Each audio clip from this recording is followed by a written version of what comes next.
Hello students. मैं बहुत दिनों से आपकी ये वीडियो कंटिन्यू नहीं कर पाया था, तो आज हम शुरू करते हैं इलेक्ट्रिक फ्लक्स से। ठीक है। चैप्टर 1 में हमारा हमने छोड़ा था एक्सियल डाइपोल पे। उसके बाद हमारी एक न्यू टॉपिक शुरू होगा इलेक्ट्रिक फ्लक्स। देखते हैं इलेक्ट्रिक फ्लक्स क्या है। देखिए, इलेक्ट्रिक फ्लक्स के लिए आपको इलेक्ट्रिक फील्ड लाइंस की जानकारी होना जरूरी है, जो हम पहले बता चुके हैं। इलेक्ट्रिक फील्ड लाइन क्या होती है? इलेक्ट्रिक फील्ड जो प्लस क्यू से माइनस क्यू आपकी चलती थी।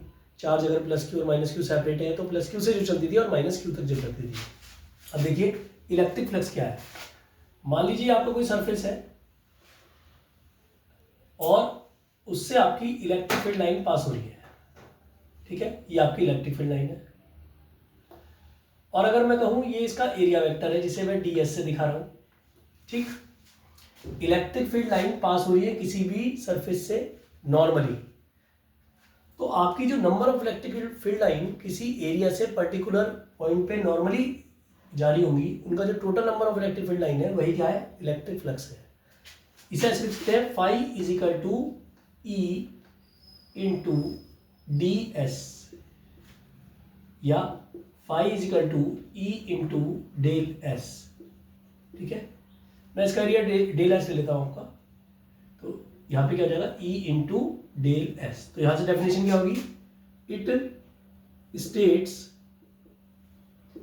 Total number of electric field lines passing through surface normally. It state total number of electric field line passing through surface normally, मतलब किसी भी सरफेस से पास होने वाली total number of electric field line जो है, और उसके जो एरिया का मल्टीपल है, यानी एरिया यानी उसका डेल एस है, तो उन्हें क्या कहेंगे आप? Electric flux. अब देखिए electric flux is always normal, मतलब अगर इलेक्ट्रिक फील्ड लाइन की बात करें वो भी नॉर्मल होती है और आपका एरिया वेक्टर वो भी नॉर्मल होता है। तो दोनों अगर हम आपस में देखें तो अगर उनकी बात करें तो इसमें कोई भी एंगल नहीं बन रहा था, दोनों ही एक दूसरे के अलोंग जा रही थी। अब हम दूसरा केस देखते हैं। दूसरा केस अगर देखें तो अगर आपकी इलेक्ट्रिक फील्ड लाइन तो ऐसे पास हो रही है, ठीक, और इलेक्ट्रिक फील्ड लाइन ऐसे पास होने का मतलब है, ये पुराने वाला केस हुआ, हमें इलेक्ट्रिक फील्ड लाइन को चेंज करना है किसी एंगल पे, तो मैं इसको थोड़ा सा टिल्ट होके बनाऊंगा। देखिएगा ध्यान से, ये पुराने वाला केस हो गया।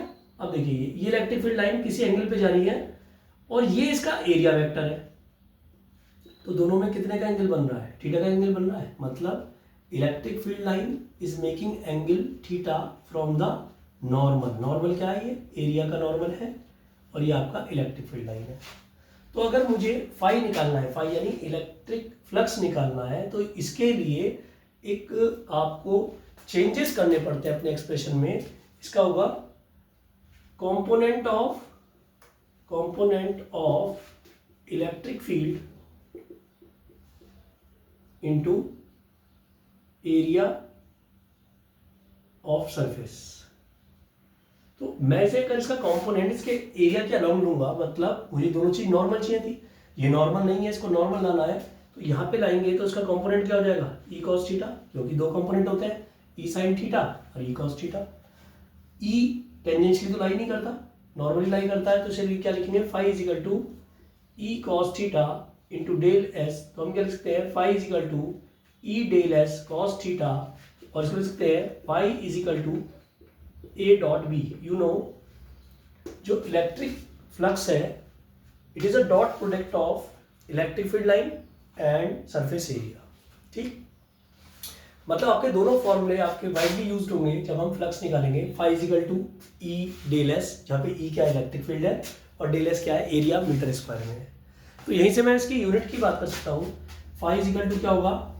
इलेक्ट्रिक, इसकी एसआई यूनिट बहुत ज़्यादा पूछी जाती है। SI unit newton per coulomb और मीटर स्क्वायर, यानी newton per coulomb, newton coulomb inverse metre square. ठीक, अब मैं इसकी आपकी डायमेंशन भी निकाल सकता हूँ यहीं पे। न्यूटन की डायमेंशन mlt -2, कूलम की डायमेंशन a इंटू टी, इसकी डायमेंशन L² क्योंकि एरिया है, तो जाएगा ML3T-2 अपॉन AT, तो यानी ML2 ML3, ये ऊपर गया T-3,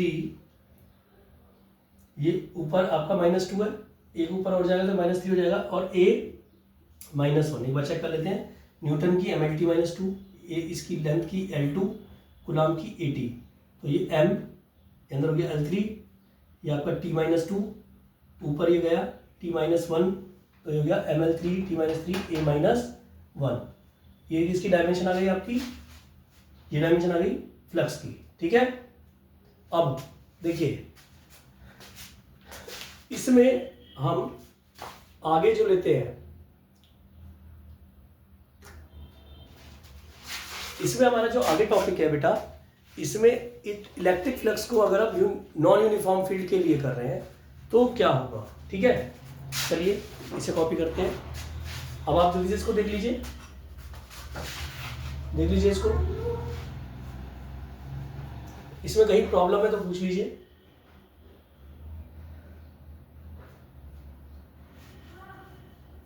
चेक कर लीजिए बेटा, कुछ प्रॉब्लम हो आपको पूछ लीजिए।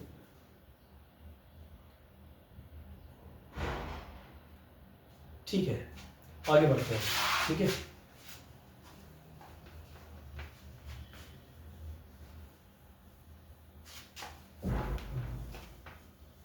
देखिए अब इसके नॉन यूनिफॉर्म फील्ड के लिए हम करते हैं। नॉन यूनिफॉर्म फील्ड के लिए मान लीजिए मैंने कोई सरफेस लिया, उस सरफेस का जो एरिया है वो हमें नहीं पता, नॉन यूनिफॉर्म है, उसमें एक छोटा सा मैंने एक एलिमेंट ले लिया DS, और उसका जो इलेक्ट्रिक फील्ड है वो E1 है, ये DS1 है, ये E1 है। ऐसे और एलिमेंट भी हो सकते हैं, DS2 E2, और एलिमेंट भी हो सकते हैं E3 DS3।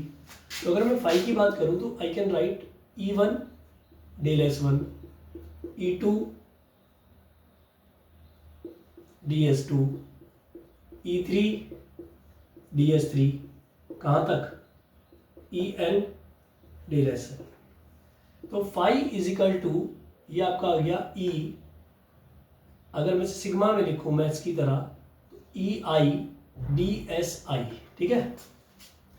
तो बच्चों अगर मैं इसे इंटीग्रेशन की फॉर्म में लिखना चाहूँ तो ये आपको एक नई फॉर्म देगा, it is a close integration of E dot DS, जहाँ पे E क्या है इलेक्ट्रिक फील्ड वेक्टर और DS क्या है एरिया वेक्टर।